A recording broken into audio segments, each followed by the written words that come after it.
So have you ever been told that you sway too much on the backswing? Okay, typically where a sway comes from is when we start with the pressure inside our right foot at address position, but when we do our backswing, we tend to do this. We tend to sway on the outside of our right foot. Okay, so it ends up being on the outside here. So this is a real drain in power. Okay, so if you do this, then on the way down, if you come back down and hit the ball, you're losing a lot of drive in that right leg. Instead, what we need to do is keep the pressure inside that right foot all the way up until impact, okay? So it typically looks like this. We keep the pressure on the inside of our right foot and we just turn our body, restoring all that power inside our right foot.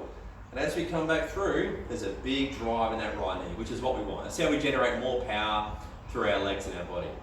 Okay, so if you are someone who tends to push on the outside of that right foot, losing all that power, there's a really great drill that you can do to make sure you don't do that. Now, just grab your sand wedge, and what you want to do is put your sand wedge halfway up your right foot, okay? So it sits halfway in your right foot here. Now, as you can see, the shaft is sticking up in the air like this, all right? So I'm going to do a little practice swing. I'm going to show you how this drill works. So what I'm going to do is make sure that this angle stays up the whole time.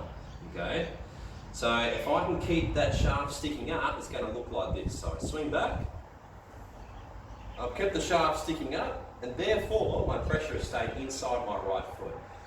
Okay, so if I go all the way through now, the swing back, I can let the stick go after impact. Okay, so I'm going to keep that shaft sticking up all the way up until impact. And if I do that, it ensures that my pressure inside my right foot remains all the way up until impact, okay?